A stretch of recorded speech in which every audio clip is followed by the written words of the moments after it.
This visor's crap. If it's down, I can't see the road, and if it's up, I can't see the road.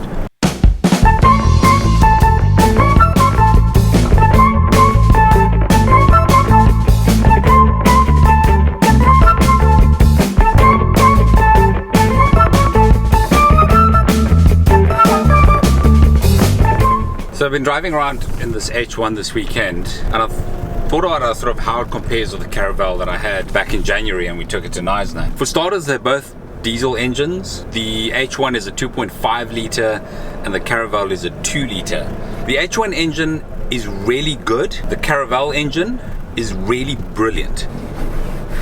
The Caravelle engine makes use of the VW TFSI technology, which makes it really, really good, and that's how they get more power out of a smaller engine. So I think the Caravelle's got the better engine, although the Hyundai's engine, as I said, it's actually really, really good. Obviously the two engines come with a power difference.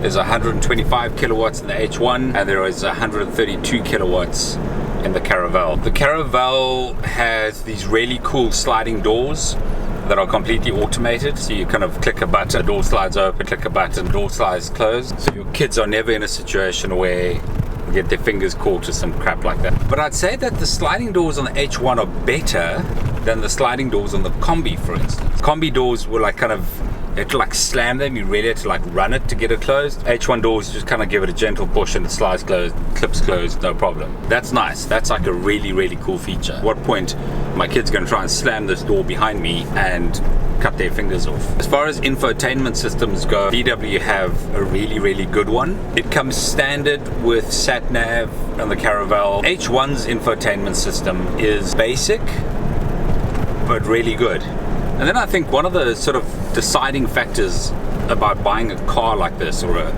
bus is the amount of seats and the amount of seat space you get in one.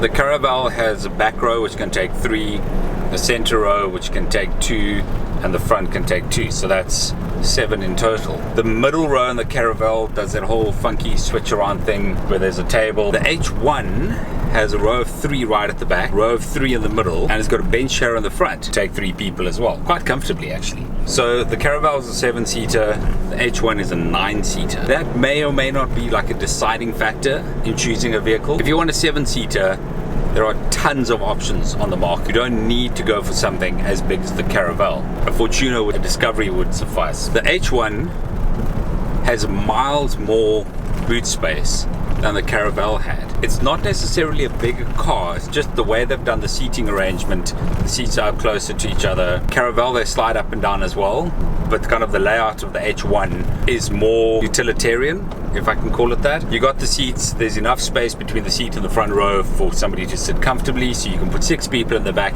and still have a big ass boot where you could probably get a small car in. And I think when you buy a car like this, if you're going to drive a bus, if you're going to drive a van, you want the space. You've bought it for the space. This is what you're after. You want to be able to put like all 6 of your kids, people with 6 kids, all 6 of your kids in there, plus their luggage in the back, and you want to haul yourself off on holiday. In comparing the ride of the 2 cars, I'd have to say that the Caravelle has the better suspension.